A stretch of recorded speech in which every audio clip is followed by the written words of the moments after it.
Hello everyone, this is Faith Woods from Mission Partners. I've released a couple of videos on our channel about poverty, specifically in the country of Ukraine where our organization works. There's a lot of great information in those videos about why people in Ukraine experience poverty, so I encourage you to click on the links above to hear a little more specific information about the whys and hows of poverty in that part of the world. I've gotten so much amazing feedback from you, our viewers, on those videos that I thought I would continue the conversation, dig a little deeper into the truth of poverty just in general, and why it matters.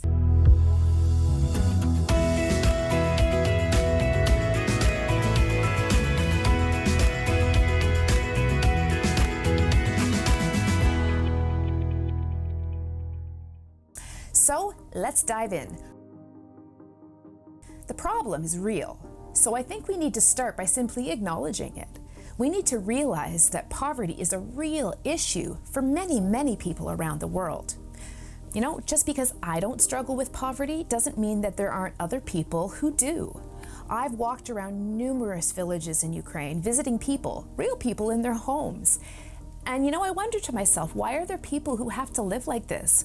Why do they have no food in their house? Why are there 5 people living in a 2-room apartment?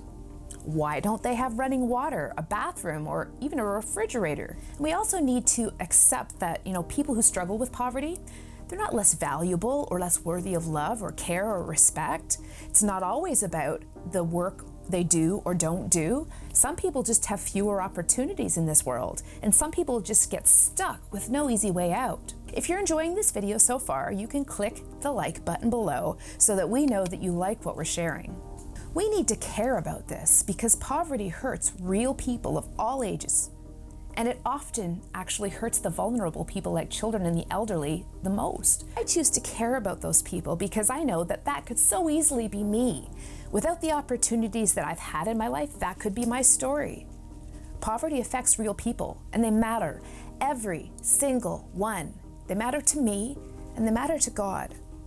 I hope you're enjoying this video so far. If you are, take a moment to hit the subscribe button down below, and then you'll keep getting extra special access to more amazing videos and stories from Ukraine. So I want to take a moment and expand your definition of poverty. This is a little glimpse into what I actually believe about the world, about people, even what it means to be a human being.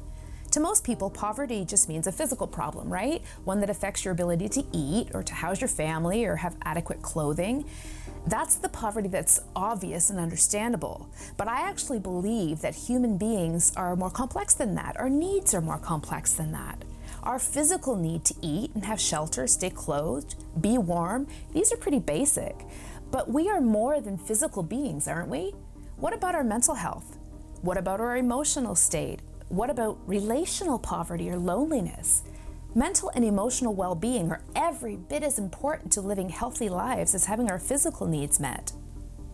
Hopefully you're tracking with me so far because I want to take a minute to mention spiritual poverty. I know I might lose a few of you here, but just bear with me. As a Christian who values what God has done in my life, I know how powerful that kind of hope can be. I hope you do too. And I know how important it is to live in harmony with our Creator. In fact, I would even go so far as to say that addressing spiritual poverty can be an incredibly effective way of helping to impact all those other sources and reasons for poverty. Poverty is complex because human beings are complex. And all of those kinds of poverty can be incredibly hard to escape without working together and helping each other. I think that every country in the world has poor people. You can disagree with me here because I have no firm statistics or research to back this up. So if you're watching this video and you want to share your perspective on your own country or just your own personal situation, feel free to comment below. Most poverty statistics put the number of people living worldwide with physical poverty at about 700 million. Now that statistic covers only extreme cases where people are living on less than $2 a day. Obviously, there's a large gap between that kind of extreme poverty and the many millions more that still struggle to, feed their families regular healthy meals or have adequate shelter or clothing, or even to get a quality education. Since I'm a Canadian, I think I can start by talking about my own home country. The standard of living in Canada is fairly high, but I'm fully aware that that is not an across-the-board experience. Not everyone living in Canada is well off. Many communities have people who can't eat without government assistance, or they're unemployed, or they struggle with poverty in a multitude of ways. Our cities have homeless people in them.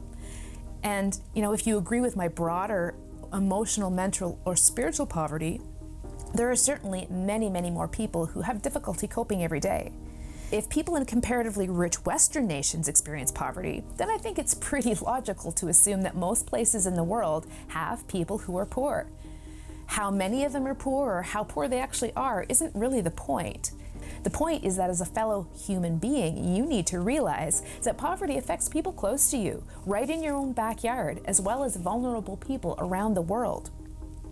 As a Christian Relief and Development Agency, we focus on fighting all sources of poverty in Ukraine, usually all of them at once, because we found from experience that often people have physical, mental, emotional, and spiritual needs all at the same time. We focus on Ukraine because that's where God's called us to be. Those are the doors that have been opened, for us, and that's where our heart is. Once you've acknowledged that poverty is a real problem for many people and that it actually exists everywhere, well, now what? Why should you care? You may say to me, Faith, you know what? Yeah, it's sad that people are having a hard time, but what can I really do about it? How can I help 7 million people or more? How can I possibly fix that? That's way beyond my means. In fact, it's actually overwhelming. And I'd say you're absolutely right. No one can tackle that all by themselves. But I think that the mistake many people make is, in assuming that because you can't help everyone, that you shouldn't help anyone. Or that because you don't have the means to overhaul someone's whole life, that you really can't do anything. And that's simply not true. There are so many ways to help people. If I could encourage you to take just one action this week, just one, just to help someone in need, what would that look like? Maybe you would give some extra groceries to your local food bank. Maybe you could call or visit an elderly shut-in in your neighborhood, someone who's lonely. Maybe you could volunteer at a soup kitchen. Maybe you could give a small gift to a charity something totally manageable for you. Maybe you would say, hey, Faith, this week all I managed to do was research a country I'm interested in and a charity that works there. I'd say, you know what, that's great. You made a difference with that one small step. The truth is, it's really just a lot of people taking those small steps, working together to make a big, big difference in the world. Caring about others, sharing of yourself, it's good for and healthy for you. First of all, it connects you and helps you better understand the world that you live in. Learning about other cultures and about other people in the world, it broadens your outlook. It helps you to be outwardly focused instead of inwardly focused. And what do we need more these days than to be confident and more connected with each other? It also informs you and educates you. Learning about and connecting with other people, especially people who need help, this creates relationships and bonds that can last a lifetime. And you know what else?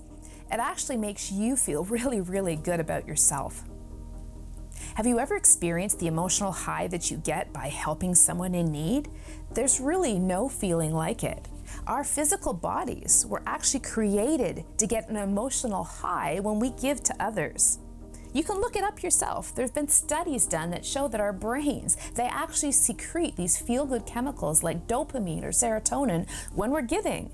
And it doesn't have to be money. It can be our time, other resources, but it makes you feel really good about yourself. So this story was shared with us by one of our longtime partners in Ukraine, Alexei and Tanya. They formed Faith, Hope, and Love Foster Association because they're passionate about rescuing neglected and abandoned children. They've been doing it for years, and each of these families rescues many children who have been tragically suffering without proper parental care. Most of the biological families have struggled with poverty of some kind, and the kids then suffer from the collateral damage of this systemic poverty. A big issue is the substance abuse and then the childhood neglect that comes from it. The children have lived their short lives in unimaginable emotional trauma. The association helps each family have a support group. They, help each other out emotionally, share their limited resources, and they provide safe and healthy, happy homes for these wounded and broken kids. Mission Partners, together with some of our Canadian donors, have been helping these families with extra food through the winter months for years. So here's the story of one of these children, a boy named Dima. He was taken in by one of the families from Faith, Hope, and Love Foster Association. And here's what Natalia, his mom, shared about Dima.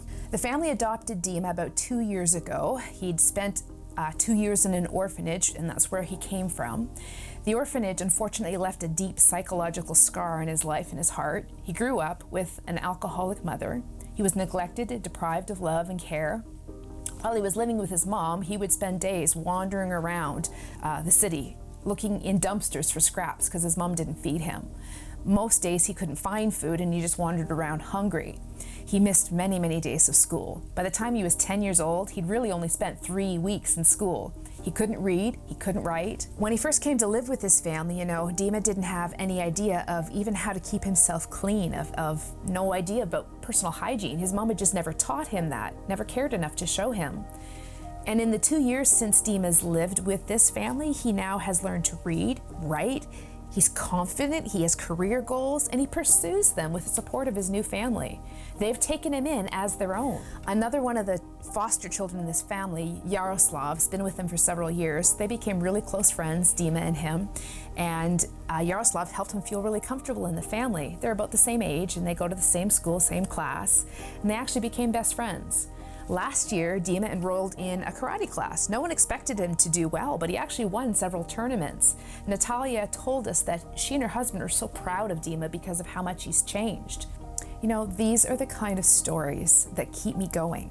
It's the kids like Dima who I've met or whose stories that have been shared with me. Children who have suffered from emotional trauma and physical deprivation that I don't even fully understand.